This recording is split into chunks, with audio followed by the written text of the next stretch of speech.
आई वडिलांना सांभाळा तरच ग्रामपंचायतमध्ये वारसाची नोंद होईल, अन्यथा होणार नाही, असा वडजी येथील ग्रामपंचायतने महत्त्वपूर्ण ठरावच घेतलाय। या ठरावाच्या प्रती वरिष्ठांना पाठवण्यात आल्यात। ग्रामपंचायतीच्या मासिक सभेत हा निर्णय घेण्यात आला।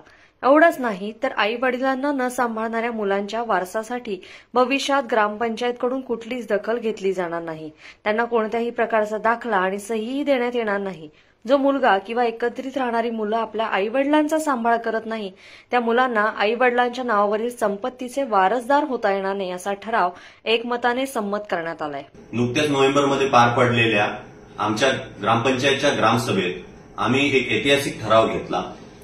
जो आई वडिलांना सांभाळणार नाही त्याची आम्ही वारस म्हणून नोंद घेणार नाही। यासाठी माझ्या गावकऱ्यांनी, उपसरपंच, पोलीस पाटील तसेच आमचे ग्रामसेवक व सर्व सदस्य यांनी सर्वांनी संमती दर्शवली व हा ठराव पारित केला।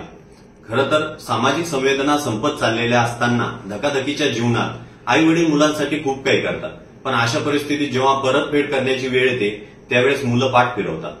आई वडिलांच्या दवाखान्याचा खर्च, त्यांचे राहण्या खाण्याची सोय व त्यांचे पालनपोषण, वृद्धकाळात त्यांची सेवा करणं खूप गरजेचे असते।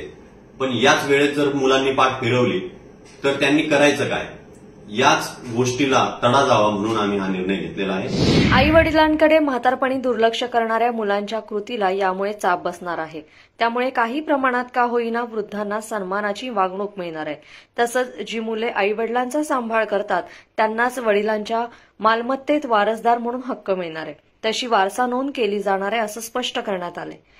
वृद्धापकाळात आई वडिलांना जगणं मात्र कठीण झालेलं आहे। त्यामुळेच ग्रामपंचायतीने केलेला हा ठराव कौतुकाचा विषय ठरतोय। शिवाय जिल्ह्यातील सर्व ग्रामपंचायतींनी असा ठराव करावा असं आवाहन करण्यात आलंय।